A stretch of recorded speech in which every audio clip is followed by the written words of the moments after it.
Vous en parlez en titre, la trypanosomiase humaine, plus connue sous le nom de maladie du sommeil, est-elle en passe d'être éradiquée? Un médicament à prendre en une dose unique de 3 comprimés vient de recevoir un avis positif de l'Agence européenne des médicaments. Allons plus loin avec notre invité, Luis Pizarro, directeur général de l'initiative Médicaments contre les maladies négligées. Bonjour, vous avez participé activement pour que ce nouveau traitement contre la maladie du sommeil puisse voir le jour. Est-ce une avancée sans précédent pour la prise en charge des malades?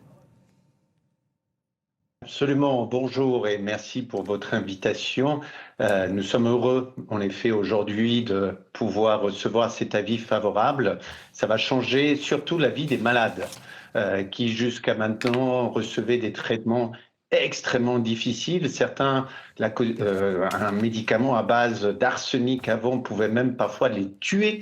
Et aujourd'hui, pouvoir arriver avec ce comprimé qui sera pris juste en une prise par les patients et les guérir tout de suite, c'est vraiment une révolution pour les malades. Alors on le rappelle, hein, la maladie du sommeil est transmise par la mouche tsetse. La République démocratique du Congo est le pays le plus exposé à la maladie. Quelles sont les conséquences de la maladie du sommeil sur l'organisme? Alors, au début, quand les patients sont infectés, ils peuvent avoir des symptômes assez généraux, mal à la tête, de la fatigue.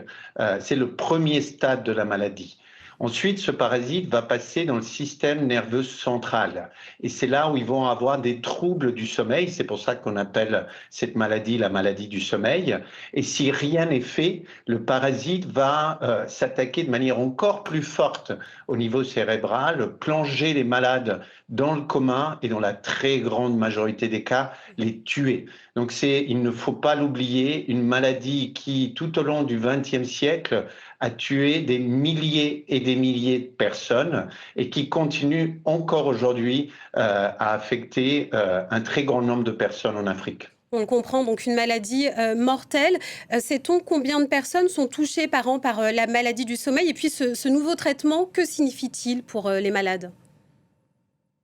Alors, heureusement, grâce à l'engagement d'abord des pays, hein, il ne faut pas l'oublier, les ministères de la Santé, tous les programmes nationaux de lutte contre la maladie du sommeil, notamment en République démocratique du Congo, mais aussi en Guinée, à Conakry, en République centrafricaine, par exemple, il y a des collègues extrêmement engagés qui, pendant des années et des années, se battent pour aller diagnostiquer et traiter cette maladie partout. Donc, heureusement, depuis déjà quelques années, on voit une baisse de l'incidence, hein, du nombre de personnes qui sont infectées.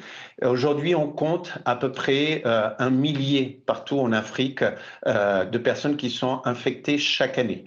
Le problème, c'est qu'elles sont dans des endroits extrêmement éloignés, difficiles d'accès, dans des conditions très, très difficiles.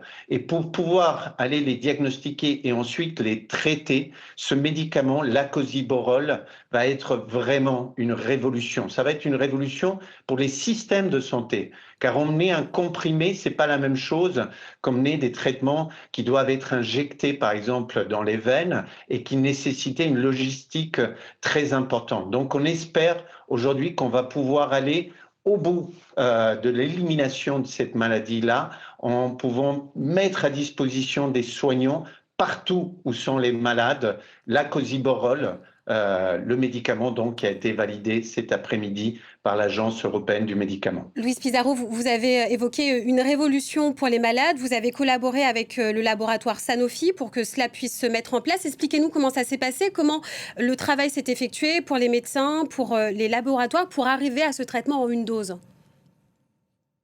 C'est aussi, en effet, une révolution pour nous qui nous permet de porter un message d'espoir, je dirais. Hein. On entend malheureusement, et vous le vivez au quotidien, un monde avec beaucoup de problèmes, de disruptions au niveau des financements, de conflits, de réchauffement climatique, de bouleversements géopolitiques, et montrer aujourd'hui que des acteurs très différents des acteurs de l'industrie pharmaceutique comme Sanofi, des fondations, des ministères de la Santé, comme je le disais tout à l'heure, des laboratoires de recherche, l'Institut tropical suisse et plein d'autres qui ont travaillé avec nous réussissent à se mettre ensemble, à s'asseoir autour de la table et à réfléchir qu'est-ce que chacun peut apporter pour développer un médicament pour les personnes et pour les patients les plus négligés, c'est un très beau message que nous voulons aussi porter aujourd'hui.